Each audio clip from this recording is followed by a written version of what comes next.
No livro Caminhando com Deus, em meio à dor e ao sofrimento, o Timothy Keller, ele diz o seguinte, abro aspas aqui para ele: o sofrimento, ele está por todos os lados. É inevitável e de um alcance, muitas vezes, avassalador.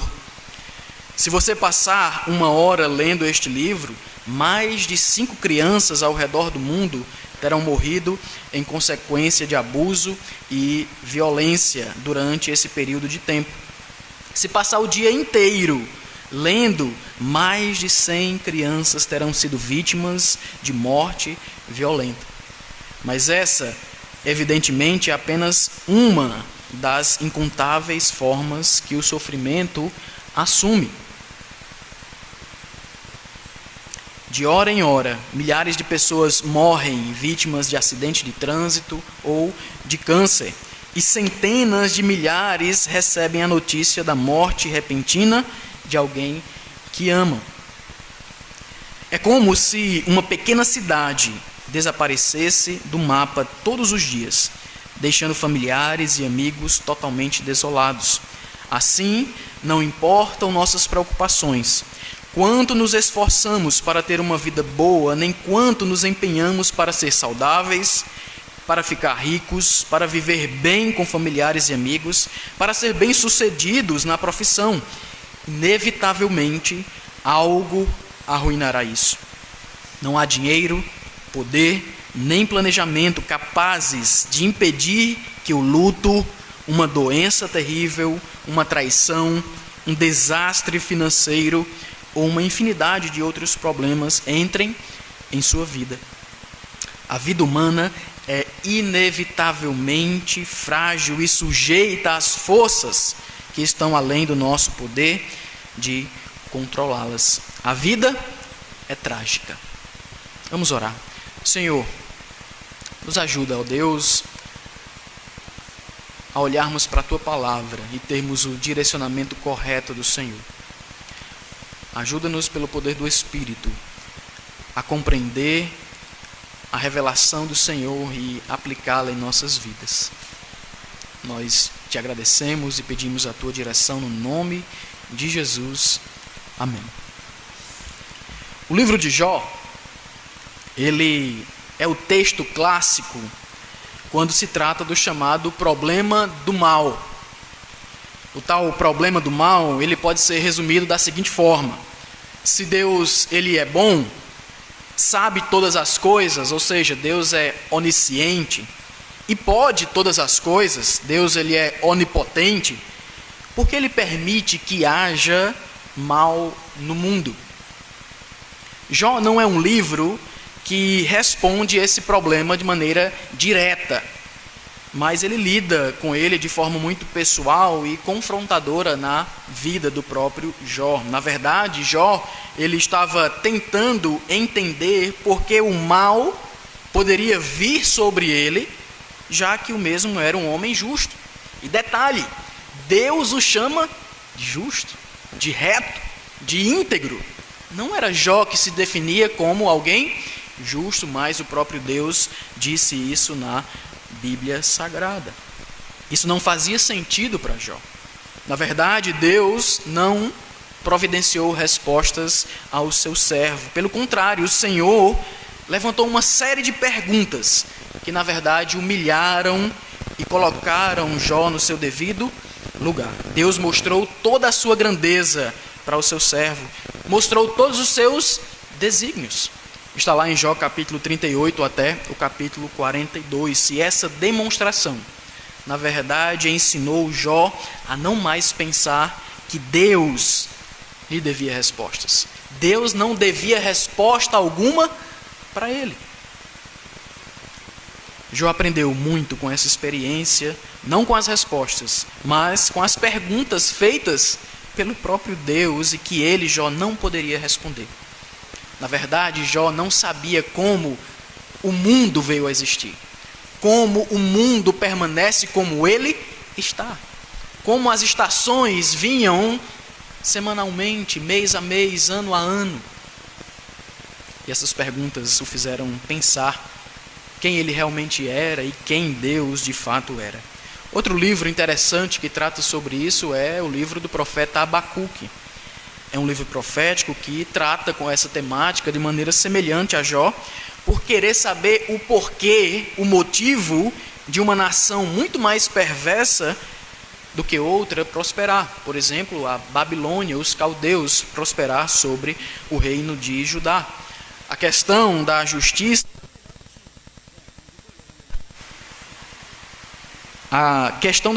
ela é levantada pelo profeta Abacuque em uma esfera nacional.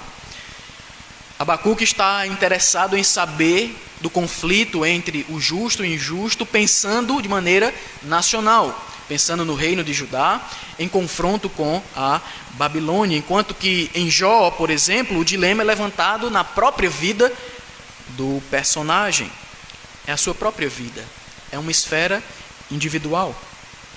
E Abacuque também difere de Jó, porque Abacuque ele não tenta defender Judá de maneira incondicional. Embora ele sinta que Judá era mais justa do que os caldeus. Isso é fato, ele pensa sobre isso. Como também ele difere de Jó por receber respostas de Deus. Abacuque questiona a Deus e ele recebe respostas do Senhor. Jó não. Jó recebe questionamentos, Jó recebe perguntas.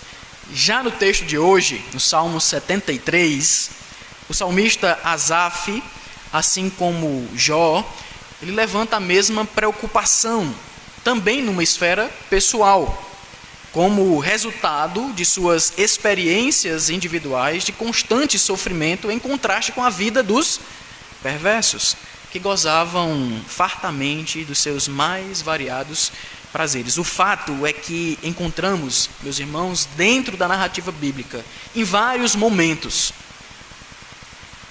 os servos de Deus tentando compreender a possibilidade, não somente a possibilidade, mas a realidade do sofrimento, da dor.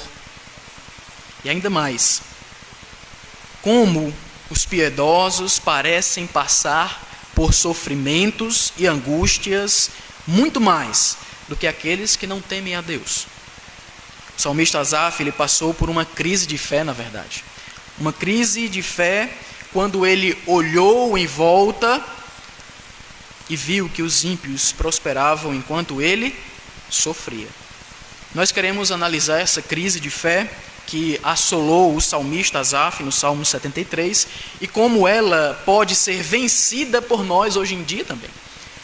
Crises de fé são para aqueles que possuem fé.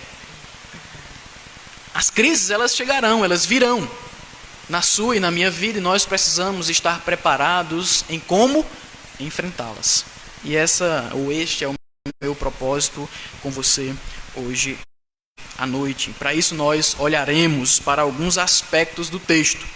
Nós veremos a confissão do salmista, a condição que ele apresenta dos perversos, a crise do próprio salmista e também a confiança dele em Deus. Então nós percorreremos esses 4 tópicos nessa mensagem hoje à noite no Salmo 73. Então o primeiro aspecto que nós destacaremos é a confissão do salmista, os versículos de 1 a 3 aí do Salmo 73. E o texto diz o seguinte: com efeito, Deus é bom para com Israel, para com os de coração limpo. Quanto a mim, porém, quase me resvalaram os pés. Pouco faltou para que se desviassem os meus passos, pois eu invejava os arrogantes, ao ver a prosperidade dos perversos. Nós podemos perceber essa confissão do salmista em alguns aspectos. Primeiramente, o salmista, ele apresenta uma confissão acerca do próprio Deus. Ele diz que Deus é bom. Deus é bom. E ele sabia quem era o Deus de Israel. Ele sabia que esse Deus, ele tem certos atributos e que um deles era o próprio atributo da bondade de Deus.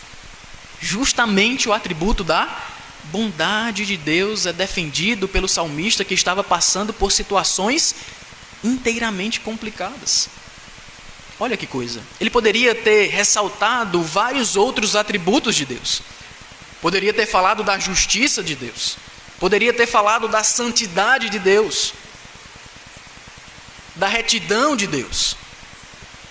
Mas ele escolhe, de início, estabelecer algo importante, algo fundamental. Deus é bom. Independentemente de como eu estou vivendo, tenha vivido, pelo que eu passei, Deus é bom. É justamente esse atributo da bondade de Deus que ele ressalta aí.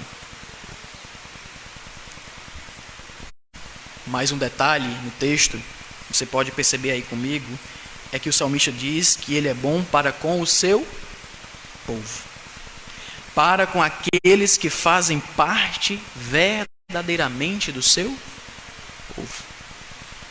Para com o seu povo, Deus é bom. Ele é bondoso.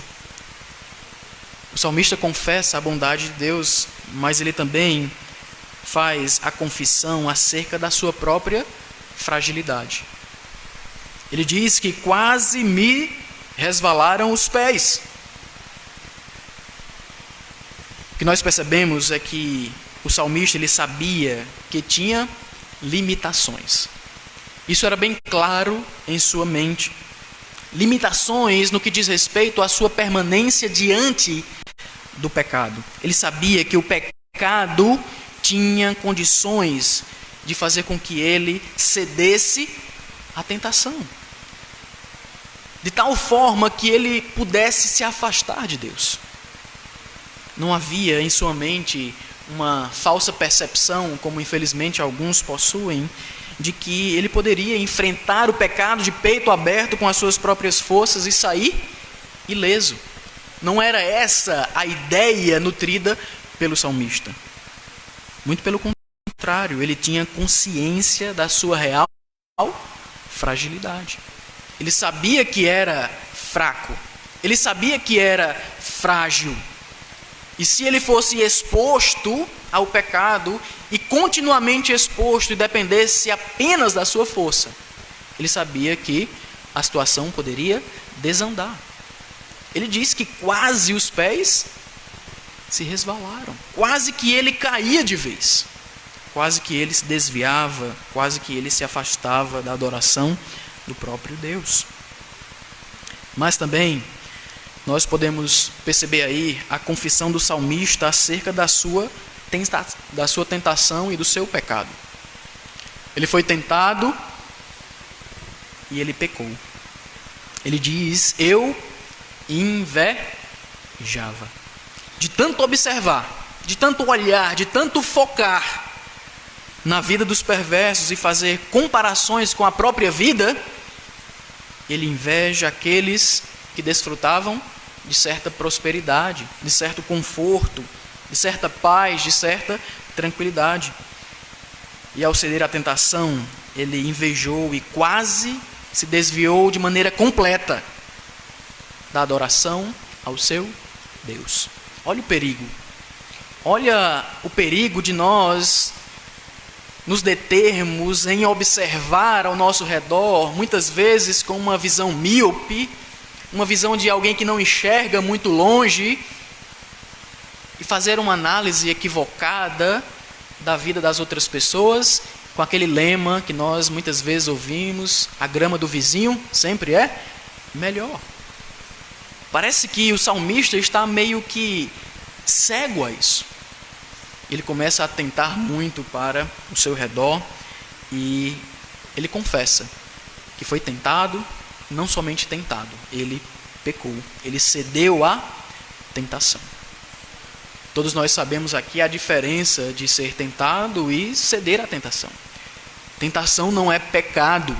O próprio Jesus foi tentado em todas as coisas à nossa semelhança. Mas ceder à tentação, sim. E o salmista confessa que ele não somente foi tentado, como ele caiu na tentação. Ele de fato invejou os perversos. Então, essa é a confissão do salmista. Quando nós olhamos para esses 3 primeiros versículos, nós percebemos que ele faz uma confissão ao próprio Deus.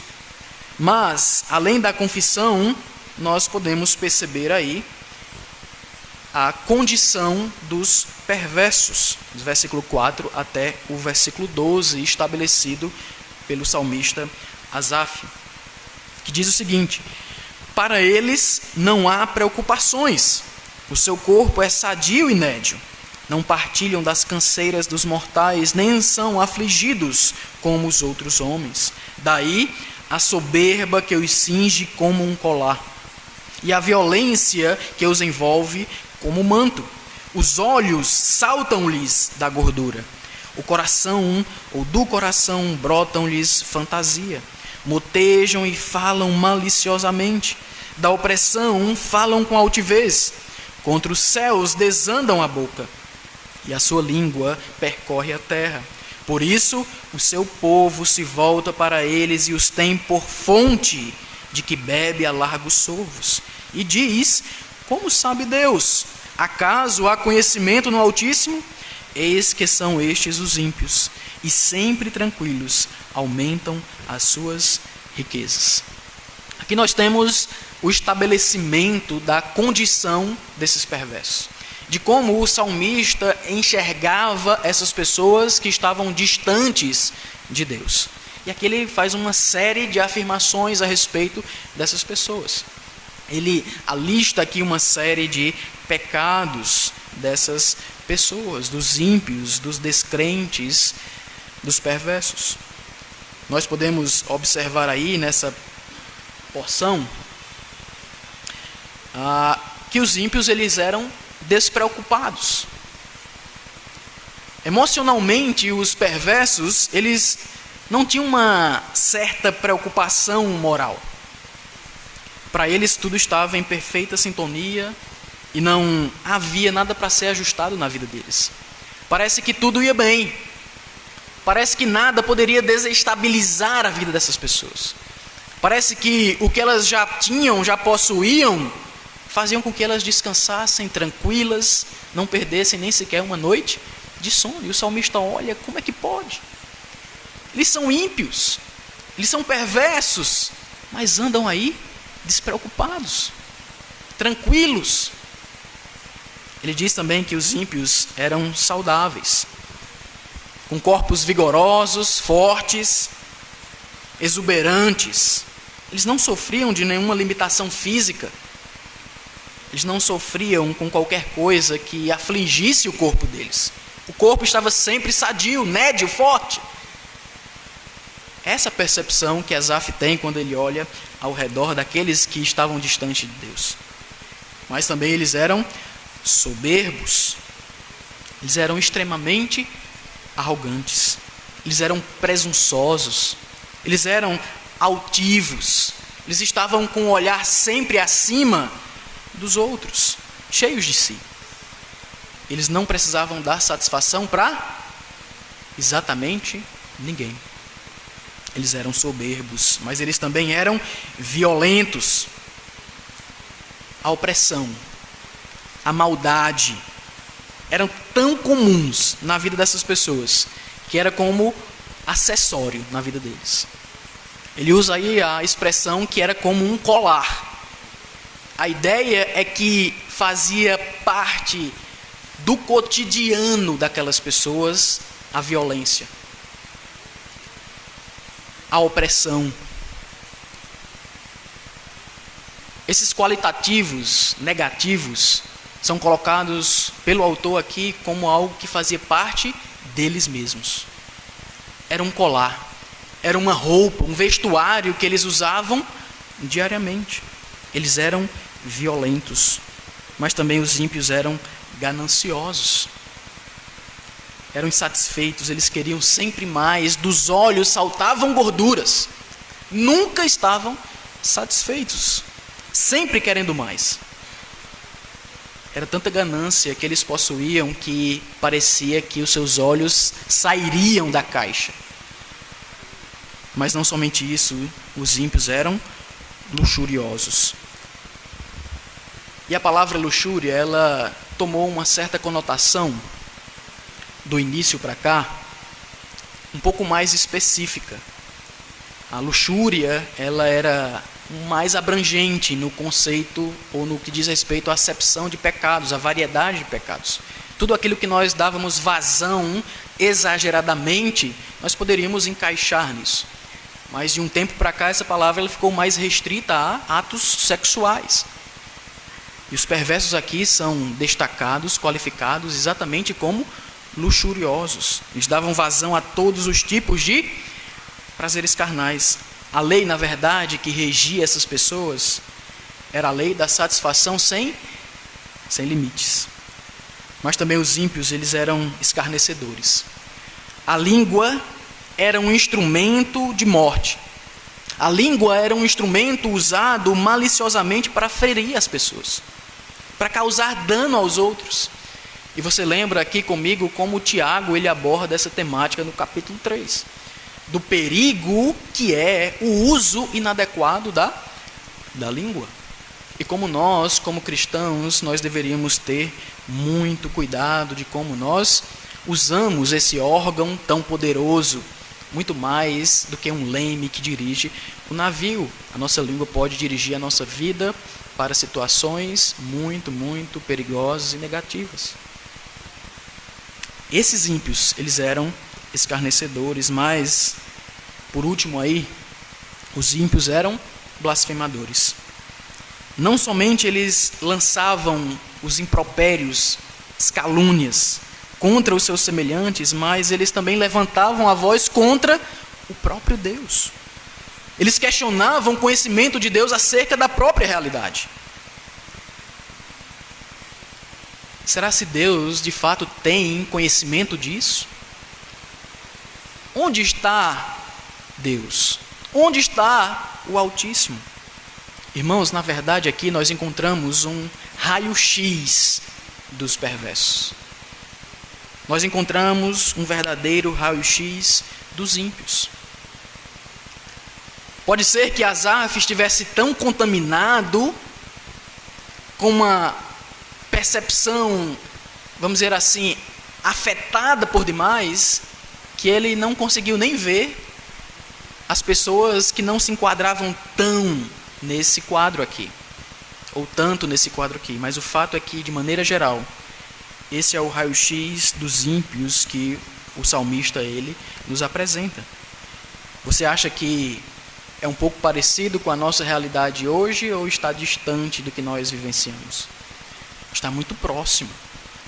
Está muito próximo do que nós consumimos no nosso dia a dia. Digo nós, as pessoas, não necessariamente as que estão aqui, mas da produção cultural que nós assimilamos hoje, nós bebemos hoje.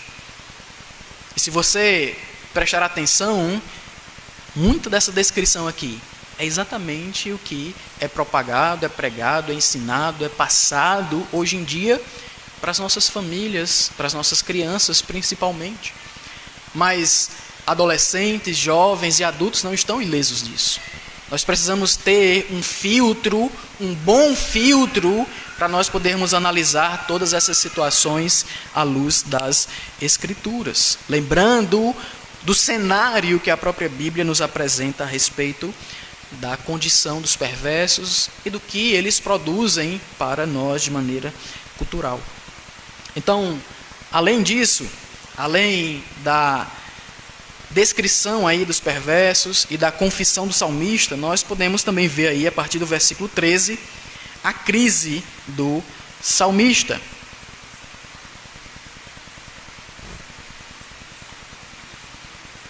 Está aí a partir do versículo 13 até o versículo 22.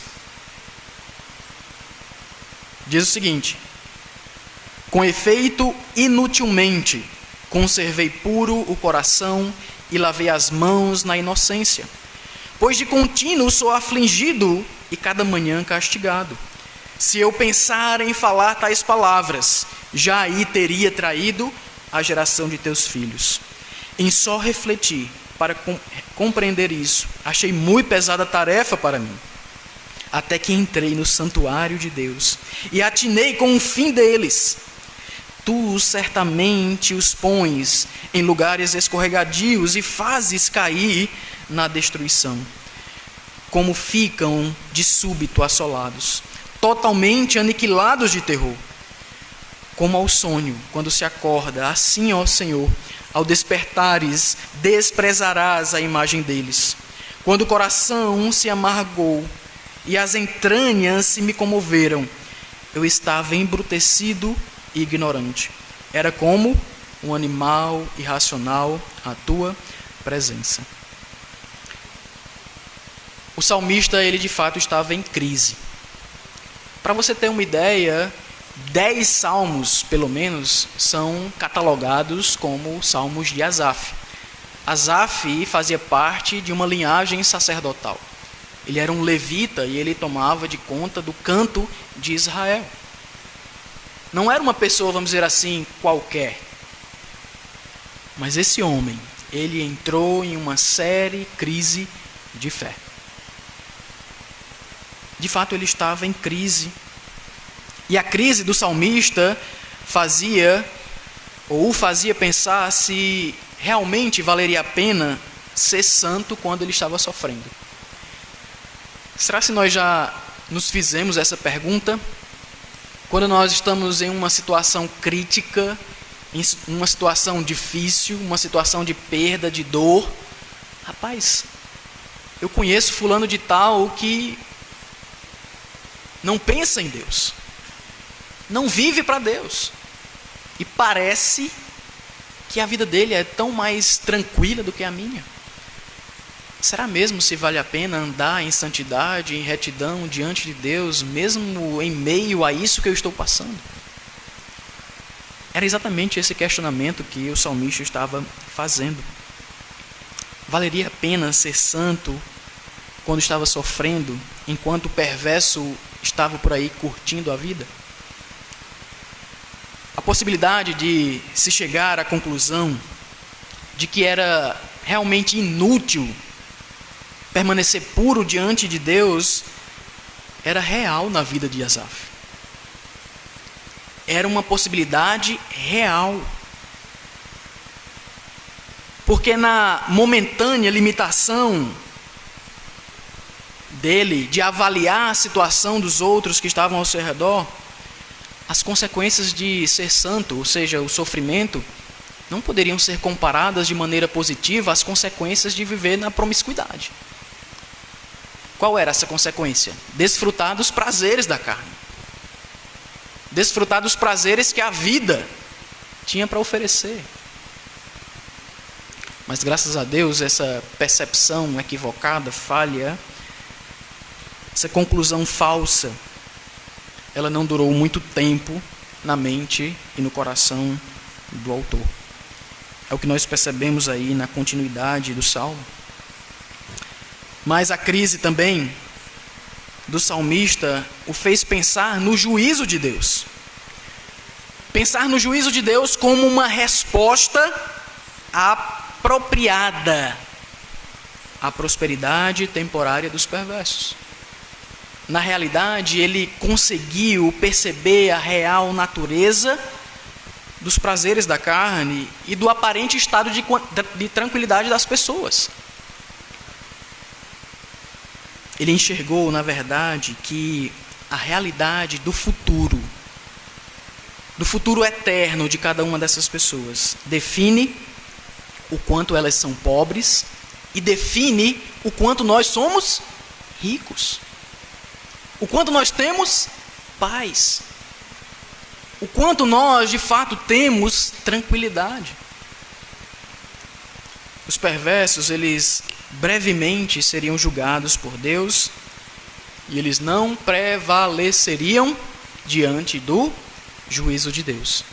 Ele entrou no santuário de Deus e ele atentou para o fim deles. Ele viu, de fato, como aquele caminho aparentemente de paz, de saúde, de tranquilidade, resultaria em destruição. Mas também a crise do salmista o levou a perceber que se amargurar com essa realidade era um sinal claro de irracionalidade. Não compreender que a vida, ela não se resume a esse minúsculo de tempo desta realidade, desses anos que nós passamos aqui agora, é pura irracionalidade. É viver de forma animalesca, como o texto coloca. É como um animal. É não perceber a realidade última das coisas, o propósito das coisas. Viver pensando só aqui, só nesse breve espaço de tempo, é viver como um animal. É viver de forma irracional. E a crise do salmista levou ele a pensar sobre isso. Essa crise de fé o levou a refletir sobre isso.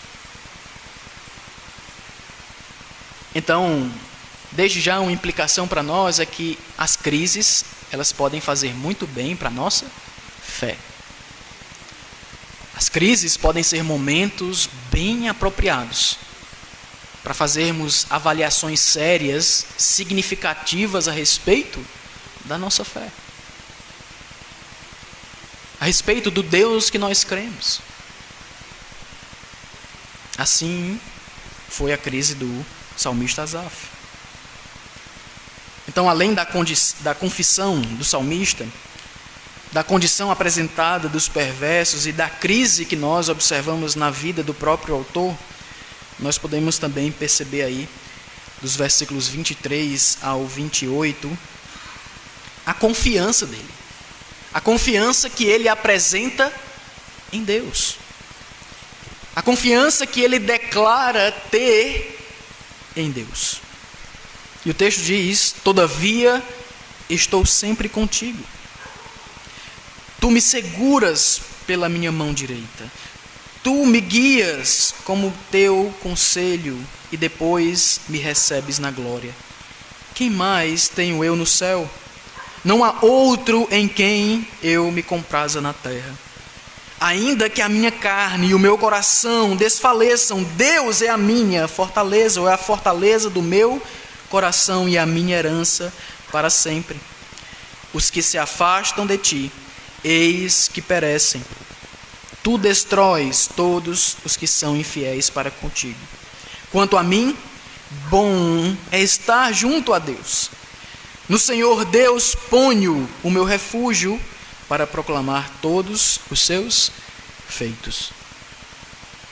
Para proclamar todos os seus feitos. Nós percebemos aí que o salmista, ele expressa uma confiança em Deus. Depois da crise, depois do problema, depois do pecado, parece que ele volta a si mesmo, ou Deus o retorna a si mesmo, e ele consegue pensar com racionalidade, pensar com o coração, e expressar essa confiança ao Senhor. A confiança do salmista de que o seu relacionamento com Deus é sustentado pelo próprio Deus. A vida dele com Deus não era algo que ele segurava, que ele sustentava. Não era algo que ele fazia e por conta disso aquele relacionamento permanecia. Mas Deus sustentava o relacionamento dele para com o próprio Senhor.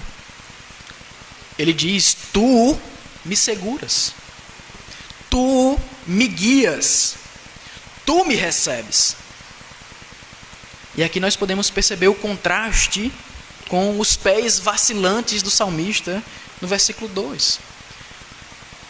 No começo da sua jornada, da sua caminhada, da sua crise, ele estava vacilante, com os pés trêmulos, escorregadios. Mas agora, em contraste, ele estava confiante em Deus.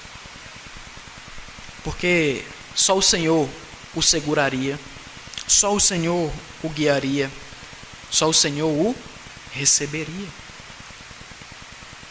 Ele exalta, na verdade, a obra providencial de Deus em segurá-lo, em guiá-lo, em recebê-lo, mostrando que a possibilidade de seu relacionamento com Deus existir é resultado da existência do próprio Deus.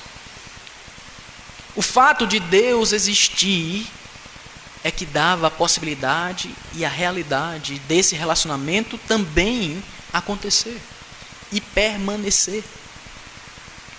Era obra de Deus, era obra providencial de Deus. Mas a confiança do salmista também é expressada aí no relacionamento com Deus, demonstrando que este relacionamento com Deus, ele é mais prazeroso, ele é mais valioso que qualquer outro. E esse relacionamento, ele é permanente, ele é perene, ele é duradouro, ele é eterno. Não havia nada nem ninguém que fosse mais valioso, que fosse mais valoroso e que trouxesse prazer para o autor do que o próprio Deus. Você percebe aí a guinada? Percebe a mudança drástica? É isso que acontece na nossa vida também. Muitas vezes nós podemos passar por esses altos e baixos. Nós podemos passar por essas quedas, por esses vales, onde muitas vezes nós estamos com uma visão equivocada, turva, não percebendo muito bem o que está à nossa frente, como Deus tem agido. Nos distanciamos das suas promessas. E aí entramos em crise, mas a esperança, ela ainda pode voltar. Ela deve voltar.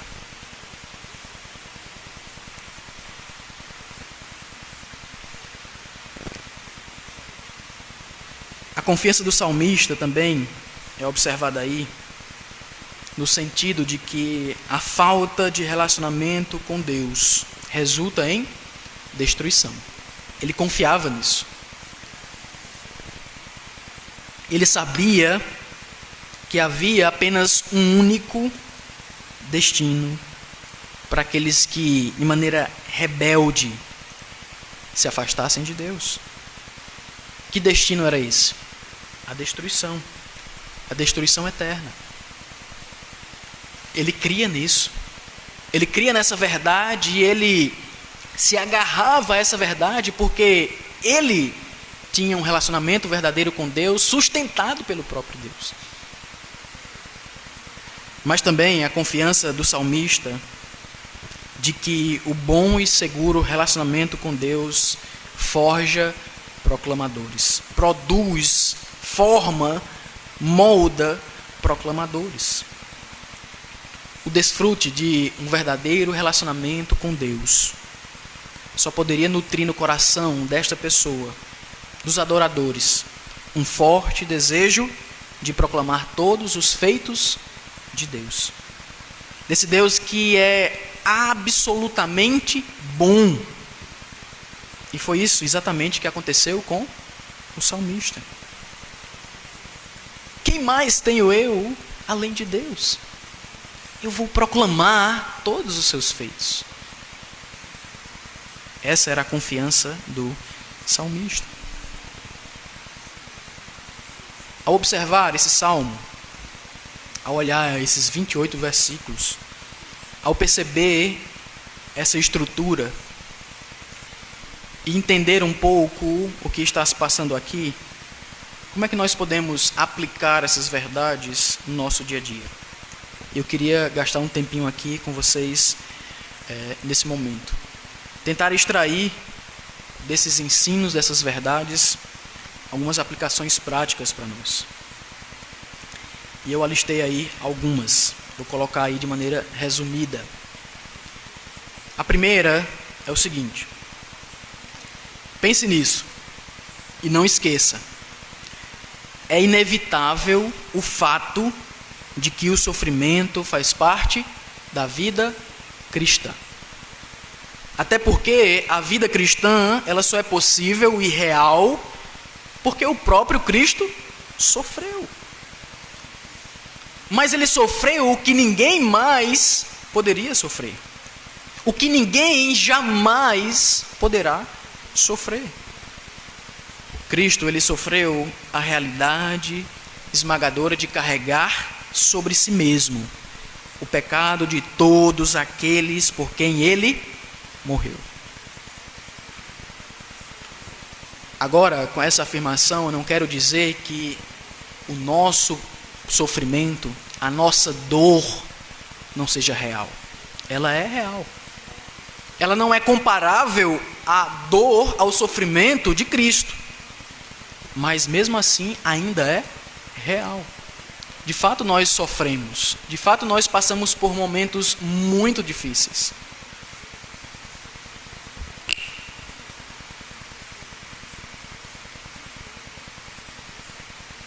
Mas nós temos uma esperança na própria Escritura.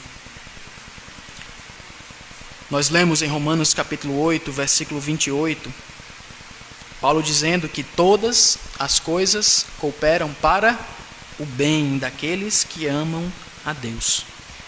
O problema é quando nós temos uma perspectiva equivocada a respeito do nosso sofrimento. Quando nós nos vitimizamos diante do sofrimento. Quando nós nos agigantamos diante do sofrimento, achando que Deus não pode permitir que você e eu soframos. Essa é uma perspectiva equivocada do sofrimento. A perspectiva correta que o apóstolo Paulo nos apresenta é tentarmos em crer, devemos crer, de que todas as coisas cooperam para o bem daqueles que amam a Deus, inclusive o sofrimento. Não acredite em propostas do tipo, pare de sofrer. Propostas bem comuns hoje em dia, que têm arrebanhado muitas pessoas. Pare de sofrer. Você não foi feito para sofrer. Nós não encontramos isso nas Escrituras, irmãos. Muito pelo contrário, nós encontramos nas Escrituras que o nosso Deus sofreu. Que o nosso Deus morreu. E esse sofrimento, essa morte, é o único caminho de nós nos aproximarmos dele e vivermos com ele. Em segundo lugar, vivemos com a real possibilidade de olharmos ao nosso redor e achar que a passageira prosperidade, a passageira paz, tranquilidade, saúde, ou aparente falta de sofrimento desfrutado por aqueles que estão distantes de Deus, nos conduzam para longe de Deus também. Isso é real, irmãos. Quando nós desviamos o foco das Escrituras, do plano redentivo, das promessas do Senhor, e começamos a olhar ao redor, tendo uma perspectiva negativa, defeituosa, falha da vida das outras pessoas, nós podemos chegar ao ponto do salmista, ou até pior, de pensarmos em desistir da fé, ou até mesmo nos distanciarmos dela. O perigo é real e ele precisa passar pelo teste da eternidade. Nós não podemos nos prender a esta vida meramente debaixo do sol. Quem fala sobre isso? Além do Emílio Garofalo Neto, o autor de Eclesiastes, muito tempo antes do Emílio Garofalo Neto. Vida debaixo do sol, vida com a perspectiva material, sem olhar para a eternidade, sem conseguir transpor essa realidade palpável aqui e agora. Nós devemos olhar para o futuro. A nossa escatologia, ela deve fazer diferença hoje. Os batistas regulares são conhecidos por gostarem muito de escatologia, de estudar escatologia. Se nós somos tão conhecidos por gostarmos de estudar escatologia, nós deveríamos ser conhecidos por sermos santos, por sermos confiantes em Deus, por dependermos de Deus. Porque a escatologia deve mudar o aqui e agora. O objetivo de se estudar o futuro é mudar o presente. A maneira como nós vivemos diante de Deus hoje, diante das pessoas hoje, diante da igreja hoje, da sociedade hoje. Então, cuidado ao olhar ao seu redor. Tenha sempre a lente das Escrituras colocada nos seus óculos, para que a gente possa enxergar bem, enxergar as situações da maneira como Deus ele deseja. Terceiro lugar, tudo aquilo que nós enfrentamos nesta vida não pode deixar de ser colocado na balança das promessas de Deus. Onde o mesmo, usando o apóstolo Paulo, por exemplo, em Romanos capítulo 8, verso 18, diz: porque para mim tenho por certo que o sofrimento do tempo presente não podem ser comparados com a glória a ser revelada em nós. E ainda em 2 Coríntios 4, 17 e 18, ele diz: porque a nossa leve e momentânea tribulação produz para nós eterno peso de glória, acima de toda comparação, não atentando nós nas coisas que se veem, mas nas que não se veem. Porque as que se veem são temporais, e as que se não veem são eternas. Nós precisamos colocar tudo o que acontece em nossas vidas na balança das promessas de Deus. Precisamos avaliar a vida sob essa perspectiva. Porque senão, quando as perdas chegarem, quando as tragédias surgirem, quando o luto nos abater, a nossa esperança, a nossa fé, a nossa força, ela se esvai. Se nós esquecermos do que o Senhor tem nos prometido na sua palavra. Em quarto lugar, nós fazemos parte da igreja de Cristo para sermos testemunhas fiéis de quem Ele é e do que Ele fez.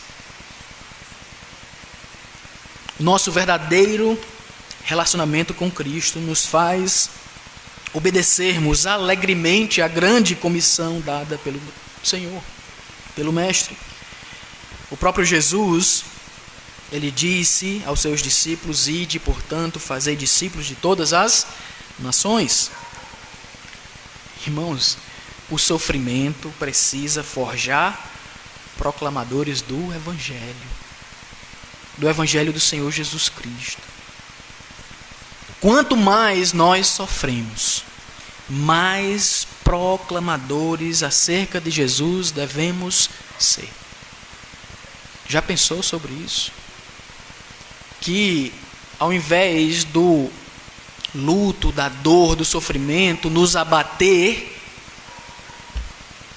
deveria fazer com que nós gritássemos que nós confiamos no nosso Deus, que só há vida por meio do nosso Senhor Jesus Cristo, que só há verdadeira felicidade, alegria com o nosso Senhor Jesus Cristo.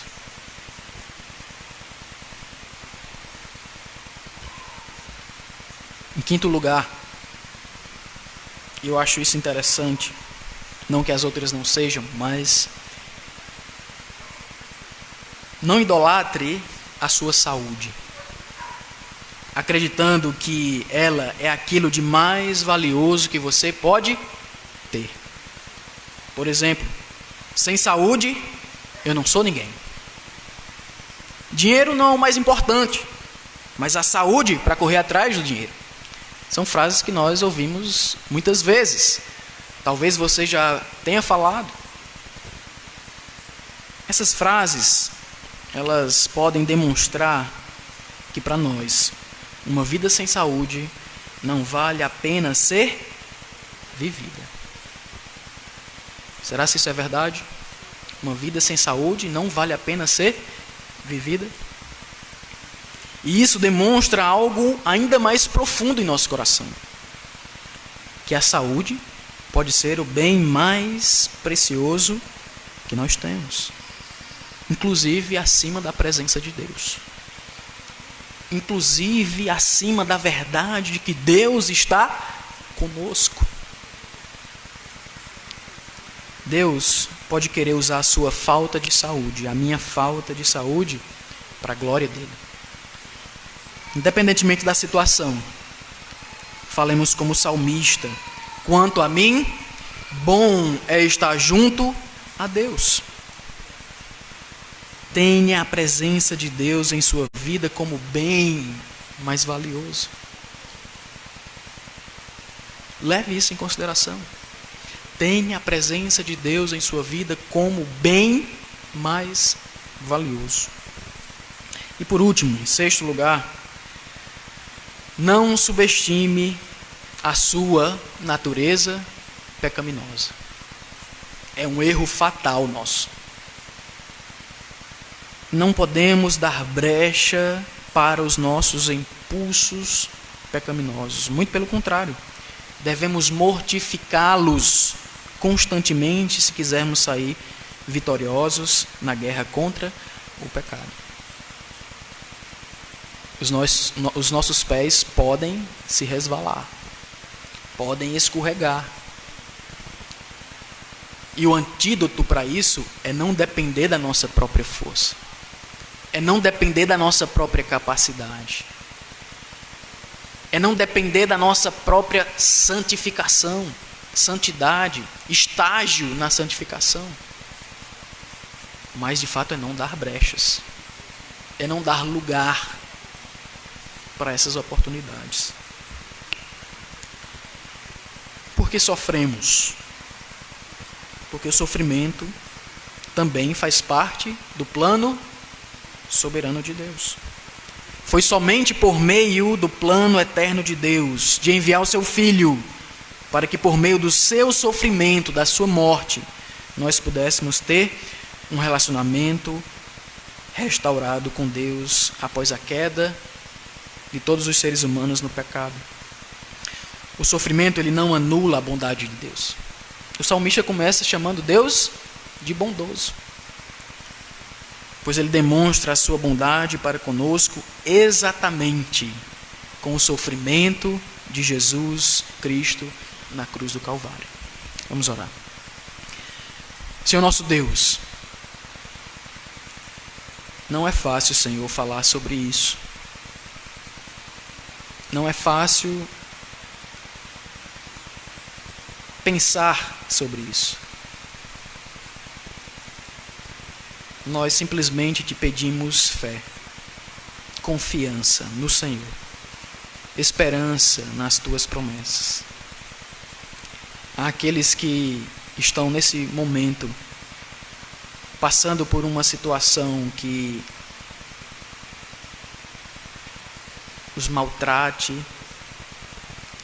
traga sofrimento, dor, que essas verdades sejam bem fixadas, bem marteladas em seus corações.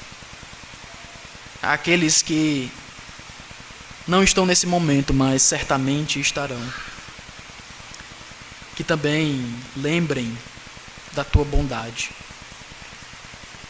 do teu plano soberano, traçado desde a eternidade, concretizado por meio da morte sacrificial do Senhor Jesus, e que nos concede esperança de vida eterna, de relacionamento eterno contigo, Senhor. Ajuda-nos sempre a pensar sobre isso. Ajuda a tua igreja, no nome de Jesus. Amém.